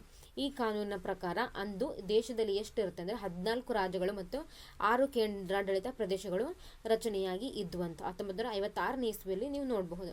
ಮತ್ತು ಇನ್ನೇನು ಈ ಕನ್ನಡ ಮಾತನಾಡುವಂತಹ ಸಂಸ್ಥಾನಗಳು ಅಲ್ಲಲ್ಲೆಲ್ಲ ಹರಿದು ಹಂಚಿ ಹೋಗಿದ್ವು ಅಂತ ಹೇಳ್ಬೋದು. 1947 ಅಕ್ಟೋಬರ್ 24ರ ತನಕ ಒಂದಿಷ್ಟು ಕನ್ನಡ ಮಾತಾಡುವಂತಹ ಪ್ರದೇಶಗಳಿಗೆ ಮೈಸೂರು ರಾಜ್ಯ ಅಂತ ಹೇಳಿ ಕರೀತಾರೆ. ಆದರೆ ಅದಷ್ಟೇ ಅಲ್ಲದೆ ಕನ್ನಡ ಭಾಷಾ ಪ್ರದೇಶಗಳನ್ನು ಬೇರೆ ಬೇರೆ ಕಡೆ ಎಲ್ಲ ಹಂಚಿ ಹೋಗಿದ್ರಿಂದ ಅವರೆಲ್ಲರೂ ಕೂಡ ಒಂದು ಕಡೆ ಒಗ್ಗೂಡಿಸ್ಬೇಕು ಅಂತ ಹೇಳಿ ಅಖಿಲ ಕರ್ನಾಟಕ ರಾಜ್ಯ ನಿರ್ಮಾಣ ಪರಿಷತ್ತು ಅಂತ ಹೇಳಿ ಒಂದು ನೇತೃತ್ವದಲ್ಲಿ ಚಳುವಳಿ ನಡೆಯುತ್ತೆ. ಈ ಒಂದು ಚಳುವಳಿ ನಡೆದ ನಂತರ 1956 ನವೆಂಬರ್ 1ನೇ ಇಸ್ವಿಯಂದು ವಿಶಾಲ ಮೈಸೂರು ರಾಜ್ಯ ಅಸ್ತಿತ್ವಕ್ಕೆ ಬರುತ್ತೆ. ಮುಂದೆ 1973ರಲ್ಲಿ ಈ ಒಂದು ಮೈಸೂರು ರಾಜ್ಯಕ್ಕೆ ಇನ್ನೂ ಒಂದಷ್ಟು ಸೇರ್ಪಡೆ ಮಾಡಿದ್ರ ನಂತರ ಕರ್ನಾಟಕ ಅಂತ ಹೇಳಿ ಮರುನಾಮಕರಣ ಮಾಡ್ತಾರೆ. ಮತ್ತು ಇಂದು ಭಾರತದಲ್ಲಿ ಒಟ್ಟು 28 ರಾಜ್ಯಗಳಿವೆ ಮತ್ತು ದೆಹಲಿ ಇವಾಗ ಹೊಸ ಕೇಂದ್ರಾಡಳಿತ ಪ್ರದೇಶ ಆಗಿದೆಯೋ ಅದನ್ನೂ ಸೇರಿಸಿ ಒಟ್ಟು 9 ಕೇಂದ್ರಾಡಳಿತ ಪ್ರದೇಶಗಳು ಇವೆ. ನೋಡಿ, ಇದು ತುಂಬ ಇಂಪಾರ್ಟೆಂಟ್ ಪಾಠ, ದಯವಿಟ್ಟು ಓದ್ಕೊಳ್ಳಿ. ಧನ್ಯವಾದ.